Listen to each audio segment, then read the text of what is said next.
الحمد للہ رب العالمین والصلاة والسلام علی اشرف الانبیاء والمرسلین وعلی آلہ وصحبہ اجمعین۔ رب اشرح لی صدری ویسر لی امری واحلل عقدۃ من لسانی یفقہوا قولی۔ اللہم ارنا الحق حقا وارزقنا اتباعہ وارنا الباطل باطلا وارزقنا اجتنابہ۔ اللہم ثبتنا عند الموت بلا الہ الا اللہ۔ سورۃ الانبیاء آیت نمبر 42 سے لفظی تشریح۔ قل کہہ دیجئے، فعل امر ہے، من کون، یہ حرف استفہام ہے اور مبتدا ہے، ہو کون، یکلؤ وہ نگہبانی کرتا ہے، کاف لام حمزہ اس کا روٹ ہے کالا یکلؤ، واحد مذکر غائب فعل مضارع معروف ہے، کلاءہ اس کا مصدر ہے، یہ باب فاتحہ اور سامیہ دونوں میں ہے۔ الکلاءہ کہتے ہیں کسی چیز کی حفاظت کرنا اور اسے باقی رکھنا۔ کلاءک اللہ یہ ایک دعا ہے کہ اللہ تمہاری حفاظت کرے، تمہیں محفوظ رکھے۔ المکلأ گودی کو کہتے ہیں ہر وہ مقام جہاں کشتیوں کو محفوظ رکھا جا سکے۔ تو کون حفاظت کرتا ہے، کون بچاتا ہے، کون نگہبانی کرتا ہے؟ کم تمہاری، فعل کے ساتھ جب بھی اس میں ضمیر آئے گا تو مفعول بنے گا۔ تو کم تمہاری، بی ساتھ، لیل رات، واو اور النہار دن، من سے، الرحمانی رحمان مرکب جاری ہے من الرحمن، بل بلکہ ہم وہ، ان سے، ذکر ربہم ان کے رب کا، معرضون اعراض کرنے والے، منہ موڑنے والے، اس میں فاعل جمع ہے۔ ام یا بلکہ کے معنوں میں ہے، بلکہ لہم ان کے لیے، آلہتن کچھ معبود، تمنعو وہ روکتے ہیں، وہ بچاتے ہیں، وہ دفاع کرتے ہیں، ہم ان کا، من سے، دونی سوائے، اگینسٹ نہ ہمارے، لا یستطیعون نہیں وہ استطاعت رکھتے، نصر مدد، یہ اس میں مصدر ہے نصر، انفس نفسہم ان کے، واو اور حرف عطف ہے، لا نہیں ہم وہ، منا ہم سے، یصحبون حفاظت کیے جاتے ہیں۔ صاحب کہتے ہیں جو ساتھ رہے، ساتھی، صحابہ اس کا مصدر ہے اور یہ باب سامیہ یسمع ہے، تو یہ فعل مضارع مجہول، وہ حفاظت کیے جاتے ہیں۔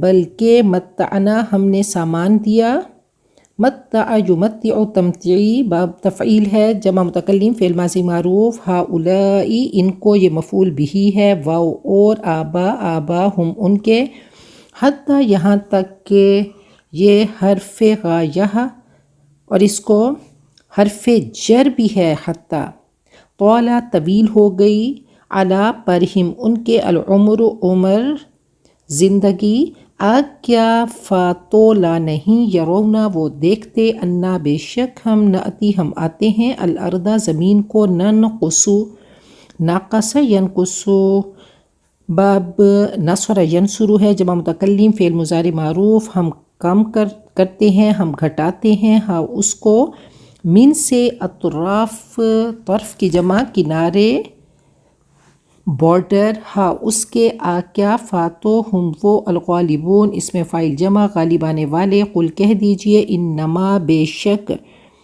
انا بھی بے شک ہے لیکن ما لگنے سے اس کو کہتے ہیں کافہ و مکفوفہ، یہ آگے کوئی تبدیلی نہیں کرتا۔ انا آگے آنے والے اسم کو زبر دیتے ہیں، انما کوئی تبدیلی نہیں کرتا، ما روک دیتا ہے، ما لگنے سے انا کے ساتھ جو ما لگتا ہے یہ آگے کی تبدیلی کو، چینجنگ کو روک دیتا ہے۔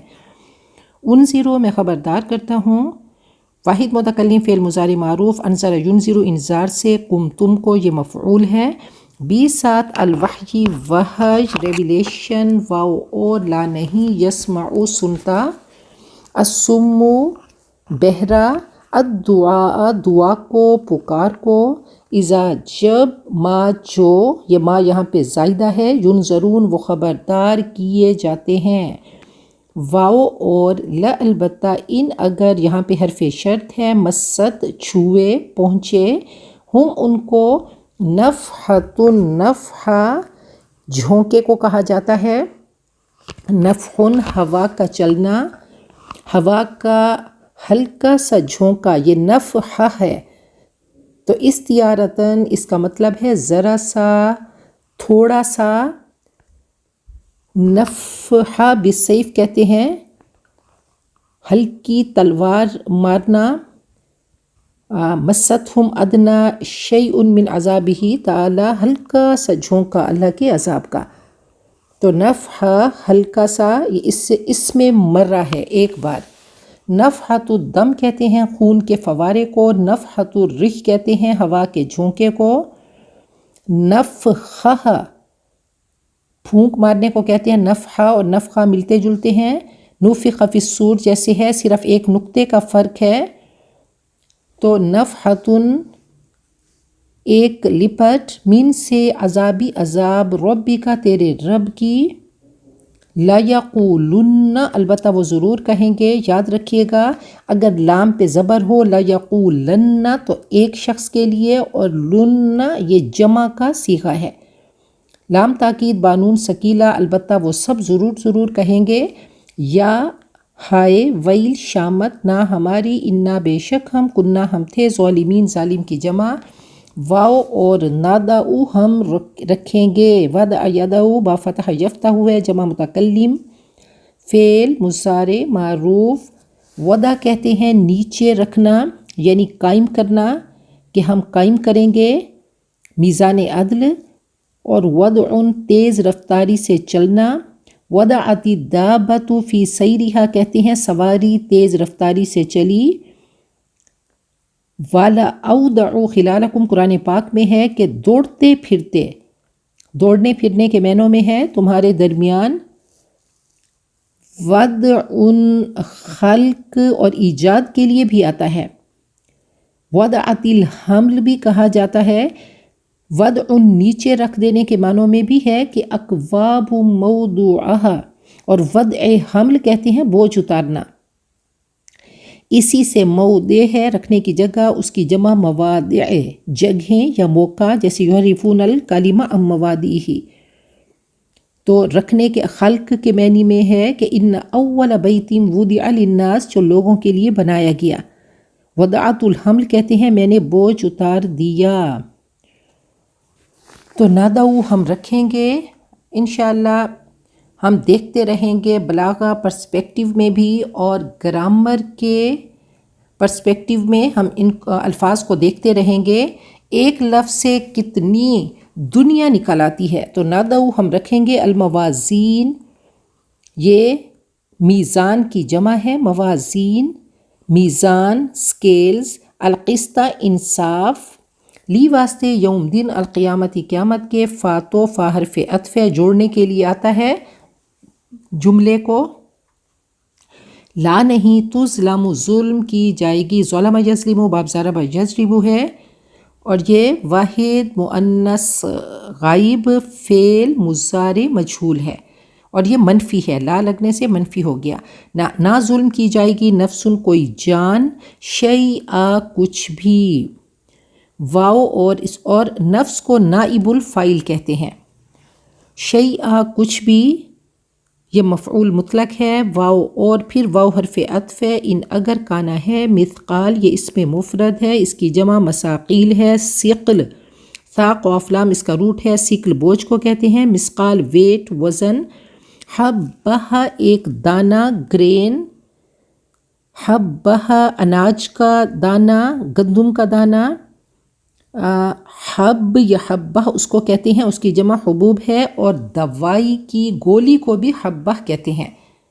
من سے خردل رائی، اتینا بھی لگنے سے متعدی کے معنوں میں ہو گیا ہم لائیں گے، ہاں اس کو، واو اور کفا کافی ہے، بنا بھی ساتھ، نہ ہمارے، حاسبین حساب لینے والے، اس میں فاعل جمع مذکر اور یہ حال ہے، وَلَقَدْ اور البتہ بے شک، آتینا ہم نے دیا، موسیٰ و ہارون اور ہارون، الفرقان فرق کرنے والی، یہ مفعول بھی ہے اس لیے اس پہ زبر ہے، حق اور باطل میں فرق کرنے والی، کرائٹیرین، واو اور حرف عطف، ضیاءً روشنی، یہ معطوف ہے فرقان پہ، واو اور ذکرا نصیحت، ریمائنڈر، لی واسطے المتقین متقین کے، الذین وہ لوگ جو یخشون وہ ڈرتے ہیں، ربہم اپنے رب سے، بھی ساتھ الغیبی غیب، واو اور ہم وہ من سے، الساعہ قیامت گھڑی، مشفقون ڈرنے والے، اس میں فاعل جمع ہے، واو اور ھذا یہ، دس ذکر نصیحت ریمائنڈر، ھذا ذکر یہ جملہ اسمیہ ہے، نومینل سینٹنس، کیونکہ عربی میں ہے نہیں ہے تو پہلا معرفہ اور دوسرا نکرہ، اگر ھذا الذکر ہوتا تو یہ مرکب اشاری ہوتا، ھذا بھی معرفہ اور الذکر الف لام لگنے سے یہ معرفہ ہو جاتا، تو ھذا ذکر اس کی ہم ٹرانسلیشن کرتے تو یہ نصیحت مرکب اشاری نامکمل جملہ ہوتا، لیکن یہ نکرہ ہے ذکرن تو یہ پورا سینٹنس ہے، ھذا یہ ذکر نصیحت ہے، مبارکن با برکت، بلیسڈ برکت والی، انزلنا ہم نے نازل کیا ہو اس کو، کیا یہ حرف استفہام ہے، تو انتم تم سب لہو اس کے لیے، منکرون انکار کرنے والے، اس میں فاعل جمع ہے، انکر ینکرو انکار سے۔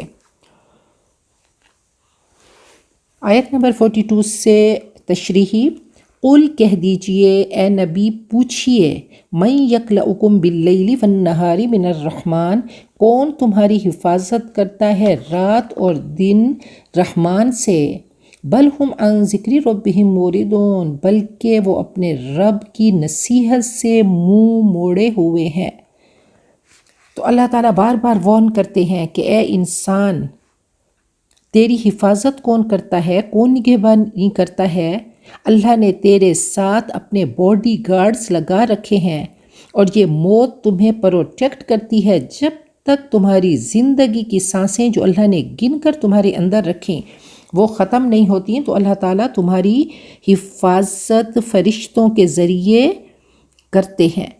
ایک جگہ اللہ تعالیٰ فرماتے ہیں کہ لہو معقبات من بین یدیہ ومن خلفہ یحفظونہ من امر اللہ، اس کے باڈی گارڈ ہیں جو کہ اس کی اللہ کے حکم سے انسان کی حفاظت کرتے ہیں۔ ایک جگہ فرمایا وَيُرْسَلُ عَلَيْكُمْ حَفَظَةً، اللہ نے تم پر گارڈز حفاظت کرنے والے رکھے ہوئے ہیں۔ تو اللہ تعالیٰ ہم سب کے مالک ہیں، خالق ہیں، اللہ نے ہم سب کو پیدا کیا، تو اللہ نے ہماری سانسیں گن کر اس دنیا میں بھیجا، کہا کہ تم ایسے بے خبر ہو کہ اپنے رب کو مینشن نہیں کرتے، اس کا ذکر نہیں کرتے، اور بہترین اللہ تعالیٰ کے ذکر کا ذریعہ نماز ہے کہ وَأَقِمِ الصَّلَاةَ اُتْلُ مَا أُوحِیَ إِلَيْکَ مِنَ الْکِتَابِ وَأَقِمِ الصَّلَاةَ، قرآن پاک اور نماز یہ ریمائنڈر ہیں، یہ انسان کو جگاتے ہیں اور بتاتے ہیں کہ رب نے اس دنیا میں امتحان کے لیے بھیجا، کچھ عرصے کا امتحان ہے اور سب نے چلے جانا ہے، تو اللہ کی نظر میں ہم سب باعزت ہو جائیں۔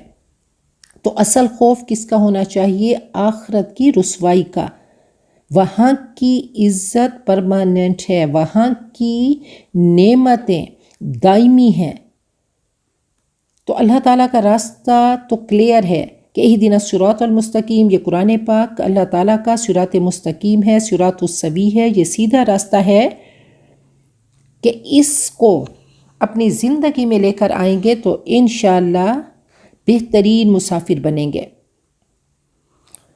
کہا کہ وہ ایک سجدہ جسے تو گراں سمجھتا ہے، 1000 سجدوں سے دیتا ہے آدمی کو نجات، ایک اللہ کے آگے جھکو تو بہت سارے جو تم نے بت بنا کے رکھے ہیں اس سے تمہیں نجات مل جائے گی۔ ام لہم آلہۃ تمنعہم من دوننا، اللہ پوچھتے ہیں کیا ان کے کچھ معبود ہیں جو ہمارے مقابلے میں ان کی حمایت کرتے ہیں، ان کا دفاع کرتے ہیں، ان کو ڈیفینڈ کرتے ہیں، ان کو بچاتے ہیں؟ لا یستطیعون نصر انفسہم، نہ تو وہ اپنی مدد کر سکتے ہیں، ولا ہم منا یصحبون، نہ ہماری ہی تائید ان کو حاصل ہے۔ تو سب عباد ہیں، اللہ کے بندے ہیں، اللہ کی مخلوق ہیں۔ اللہ تعالیٰ بار بار اپنا تعارف کراتے ہیں اور تقریباً ہر صفحے پہ رب کا تعارف ہے۔ اللہ ایک چیلنج دیتے ہیں، ہے کوئی بچانے والا؟ 20واں پارہ شروع ہوتا ہے اور خوبصورت اللہ تعالیٰ کا انداز ہے کہ امن خلق السماوات والارض امن یجیب المضطر اذا دعاہ ویکشف السوء، تمہاری تکلیفیں، مصیبتیں، غم، درد دور کرنے والا کون ہے؟ کہاں اے لوگوں بھاگے جا رہے ہو؟ صراط مستقیم پہ قدم جما دو۔ رب کے آگے حقیقی معنوں میں گر پڑنا یہ تمام الہوں کی نفی کرا دیتا ہے۔ کہا سجدے میں جا کر دیکھ کہ کون تجھے نظر آتا ہے۔ بل متعنا ہؤلاء وآباءہم، بلکہ ہم نے ان کو اور ان کے آبا کو سامان دیا، یعنی نعمتیں فراخ کر دیں ان مشرکین اور ان کے آباء و اجداد کو، حتی طال علیہم العمر، یہاں تک کہ ان کی مدت عمر گزر گئی۔ عیاشی کے وقت یہ زیادہ سرکش ہو گئے۔ افلا یرون، کیا وہ نہیں دیکھتے، انا نأتی الارض ننقصها من اطرافها، کہ ہم زمین کو ان کے کناروں سے گھٹا رہے ہیں۔ ہم زمین کو گھٹا رہے ہیں اس کے کناروں سے۔ زمین سکڑ رہی ہے، اسلام پھیل رہا ہے، کفر سکڑ رہا ہے، اسلام ہی غالب ہوگا۔ کہا کہ ہر چیز گھٹ رہی ہے، کیا انسان نہیں دیکھ رہا؟ انسان اپنے آپ کو دیکھے، اپنی تخلیق کو دیکھے کہ انسان چلتا پھرتا دوڑتا بھاگتا انسان، آہستہ آہستہ اس کی ہر چیز گھٹ جاتی ہے۔ زوال اپنی آنکھوں سے دیکھتا ہے اگر بڑھاپے کو پالے تو۔ کہا ویسے بھی فزیکلی دنیا گھٹ رہی ہے، زمین کا اندر کا کور ٹھنڈا ہو رہا ہے، زمین شرنک ہو رہی ہے، بر اعظم قریب آ رہے ہیں، کچھ ملی لیٹر کچھ سینٹی میٹر سے یہ شرنک ہو رہی ہے، فاصلے گھٹ رہے ہیں۔ ایک جگہ اللہ فرماتے اولم یروا انا نأتی الارض ننقصها من اطرافها، کیا وہ نہیں دیکھتے کہ ہم زمین کو کیسے سکیڑ رہے ہیں؟ تو ایک جملے میں اللہ تعالیٰ ایک سمندر رکھتے ہیں، تو کہا دنیا بھی گھٹ رہی ہے، اعضاء بھی گھٹ رہے ہیں، زمین بھی گھٹ رہی ہے، اور ان کے لیے عرب کی سرزمین بھی ان کے لیے سکڑ رہی ہے کہ اسلام پھیل رہا ہے۔ اور دیکھیں کہ سائنسدانوں نے جب اس کی پہ ریسرچ کی تو کہا کہ باہر سے سکڑنے پر اس کے اندر جو کور میں پریشر ہے وہ جا رہا ہے اندر کے لاوے پہ، تو جب لیمٹ کراس ہوتی ہے تو وہ پھٹ جاتا ہے۔ تو ایسے ہی ایک دن یہ زمین تباہ و برباد ہو جائے گی۔ تو یہ ترقی بتا رہی ہے کہ خاتمے کی طرف ہم جا رہے ہیں۔ جیسے غبارہ حد سے زیادہ پھول جائے تو پھٹ جاتا ہے۔ تو فرمایا کہ ایسے ہی اللہ تعالیٰ نے قرآن پاک میں ہمیں بار بار جگایا کہ میں خالق ہوں، وَإِذَا الْأَرْضُ مُدَّتْ وَأَلْقَتْ مَا فِيهَا وَتَخَلَّتْ، کہ زمین ایک دن یہ تباہ و برباد ہو جائے گی، اللہ کی کل کائنات ختم ہو جائے گی، مر جائے گی۔ اس خالق کائنات جس نے اس پوری کائنات کو سجایا، ساری کائنات کو اللہ ختم کر دیں گے، مار دیں گے۔ افہم الغالبون، بھلا کیا اب وہی غالب ہیں؟ قل کہہ دیجئے انما انذرکم بالوحی، اے نبی ان کو بتا دیجئے کہ میں تم کو وحی کے ذریعے خبردار کرتا ہوں۔ ولا یسمع الصم الدعاء اذا ما ینذرون، اور بہرے پکار کو نہیں سنتے جب وہ خبردار کیے جاتے ہیں۔ تو یہ قرآن پاک سے بہرے ہیں، صم بکم عمی ہے۔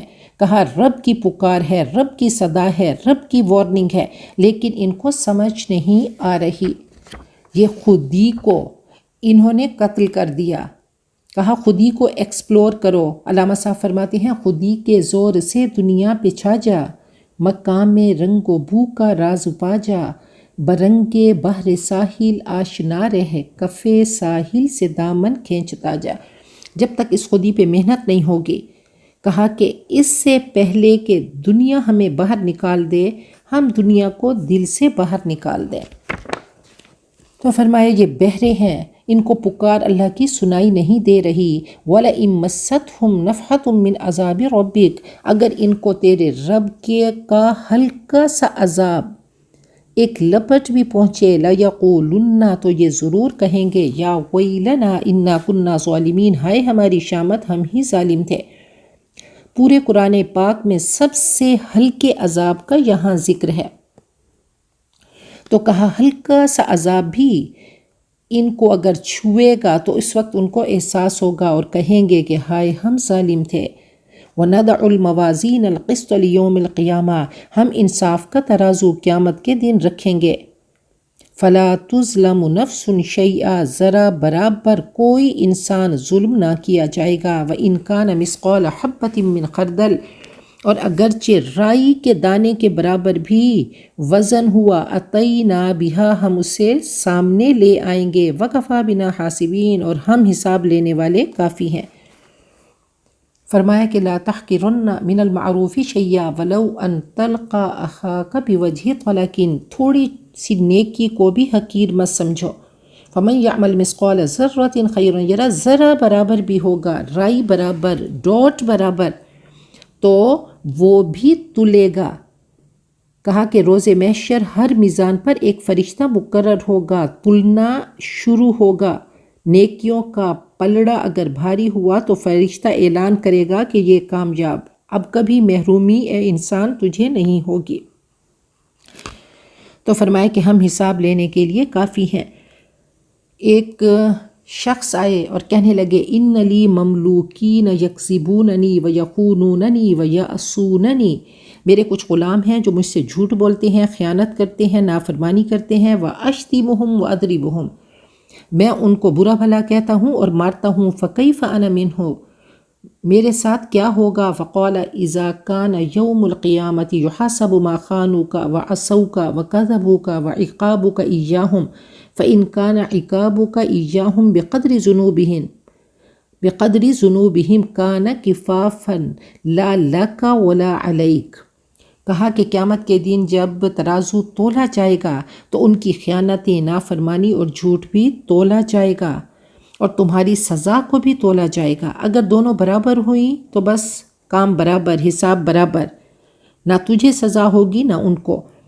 وَإِن كَانَ عِقَابُكَ إِيَّاهُمْ دُونَ ذُنُوبِهِمْ كَانَ فَضْلًا لَكَ، اگر ان کے گناہ بڑھ گئے تو تجھے اس کا فائدہ ہوگا۔ وَإِن كَانَ عِقَابُكَ إِيَّاهُمْ فَوْقَ ذُنُوبِهِمْ، اور اگر تیری سزا دینا ان کے گناہوں سے بڑھ گئی، اُقْتُصَّ لَهُمْ مِنْكَ الْفَضْلِ، تو تجھ سے قصاص لیا جائے گا، تجھ سے بدلہ لیا جائے گا۔ فَتَنَحَّى الرَّجُلُ وَجَعَلَ يَهْتِفُ وَيَبْكِي، تو وہ صحابی ایک طرف ہو کر روئے اور اسی وقت ان غلاموں کو آزاد کر دیا۔ تو کہا چھوٹی چھوٹی نیکی کو بھی حقیر مت سمجھو، اسمائل شروع کر دیں کہ الدین النصیحہ، دین خیر خواہی کا نام ہے۔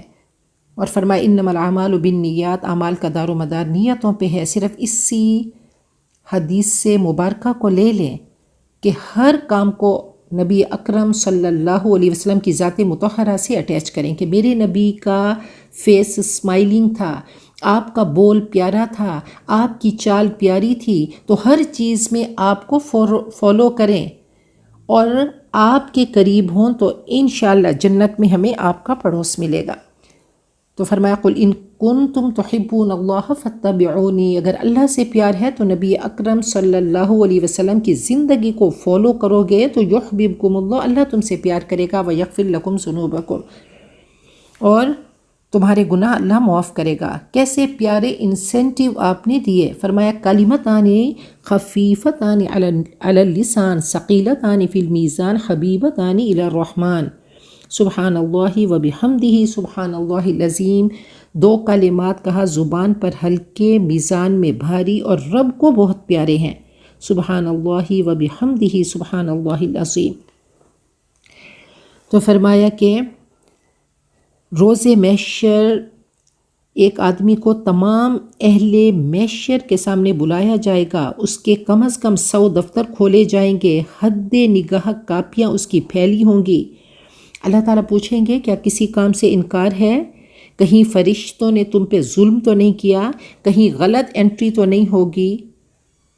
تو رب کی بارگاہ میں، وہ رب ہے، رب الارباب ہے، وہ احکم الحاکمین ہے، وہ کامل اکمل ذات ہے، تو کیسے ہو سکتا ہے؟ اور فرمایا کہ یہ مومن کی قبر میں نیک عمل خوش شکل رنگ معطر نوجوان کی شکل میں آئے گا۔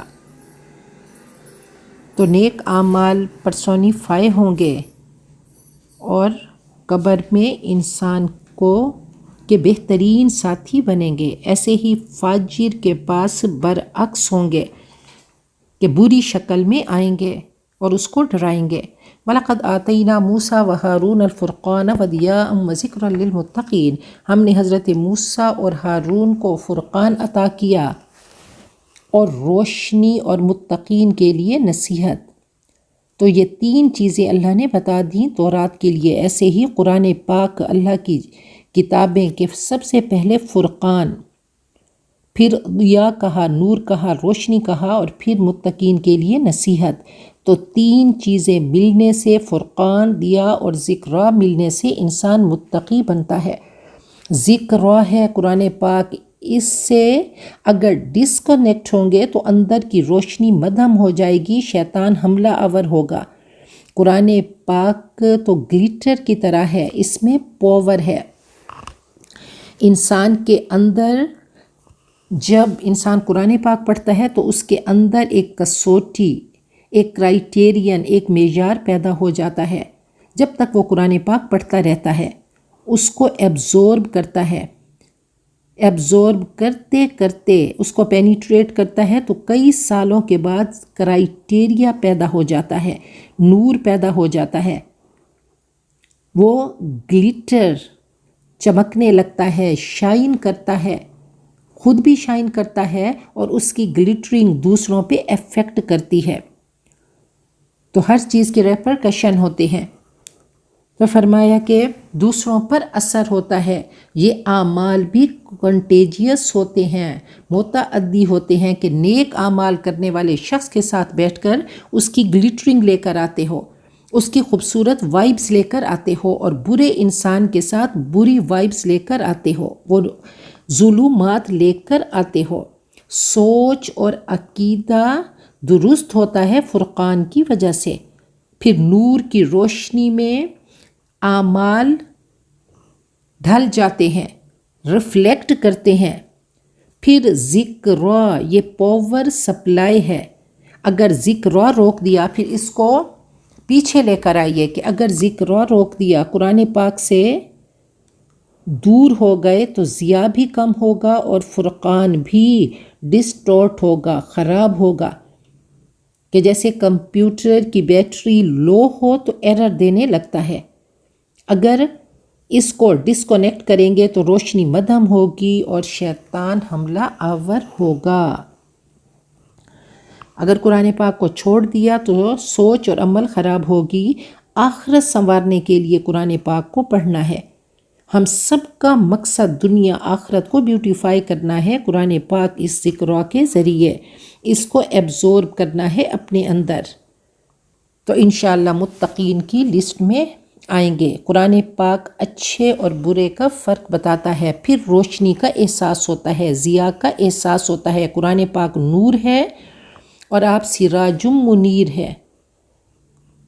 تو کہا کہ جو اللہ سے بن دیکھے ڈرے گا تو آگے جا کر اللہ تعالیٰ سے ڈرنا لگے گا۔ دنیا میں اگر خوف ہوگا تو آخرت میں انسان بے خوف ہوگا۔ اس دنیا میں بے خوف جوئے گا تو آخرت میں جا کر خوف ہی خوف ہوگا۔ فرمایا متقین کون ہیں؟ الذین یخشون ربہم بالغیب، جو اپنے رب سے بن دیکھے ڈرتے ہیں۔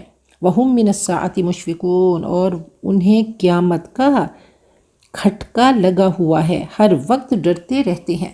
جب جنتی جنت میں پہنچیں گے تو ایک دوسرے سے پوچھیں گے کہ ہم کیسے جنت میں پہنچ گئے، تو وہ کہیں گے انا کنا قبل فی اہلنا مشفقین، ہم ہر وقت ڈرے رہتے تھے کہ کہیں ہم سے کوئی غلطی نہ ہو جائے، رب ناراض نہ ہو جائے۔ وَهَذَا ذِكْرٌ مُبَارَكٌ أَنزَلْنَاهُ، اور یہ نصیحت ہے، بابرکت نصیحت ہے جو زندگی میں، وقت میں، صحت میں، اولاد میں برکتیں عطا کرتی ہے۔ یہ قرآن پاک، یہ خوبصورت کتاب، انزلناہ، ہم نے اس کو نازل کیا۔ افانتم لہ منکرون، کیا تم اس کو قبول کرنے سے انکاری ہو؟ ایمان مضبوط ہوگا تو عمل کی بلند خوبصورت عمارت قائم ہوگی۔ امام ابو یوسف کے بارے میں ہے کہ ان کے باپ فوت ہو گئے، ماں انہیں دھوبی کے پاس بھیجا کرتی تھی تاکہ جا کر ہنر سیکھیں اور کچھ کما کر لائیں۔ تو وہ فرماتے ہیں کہ میں راستے میں جب گزرتا تو امام ابو حنیفہ کی مجلس مجھے اٹریکٹ کرتی، اور یہ نور اٹریکٹ اس کو کرتا ہے جس کے اندر نور ہو، تو علم کا نور ان کو اٹریکٹ کرتا، تو حضرت امام ابو حنیفہ کے پاس جاتے اور وہاں جا کر حدیث اور فقہ کا علم حاصل کرتے۔ ماں کو پتہ چلتا، ماں آتی غصے میں، وہ پکڑ کے دھوبی کے پاس پہنچا دیتی۔ امام صاحب کو ماں نے کہا کہ آپ اس کے بگاڑ کا سبب ہیں، یہ یتیم بچہ ہے، میں چرخہ کاٹتی ہوں، یہ کمائے گا تو ہم کھائیں گے۔ تو امام صاحب نے مسکرا کے فرمایا کہ یہ پستے کا فالودہ کھانے والا علم حاصل کر رہا ہے۔ ماں کہنے لگی لگتا ہے آپ کی عقل جاتی رہی۔ بہرحال امام صاحب مالی مدد کرتے رہے، حتیٰ کہ امام ابو یوسف امام بن گئے۔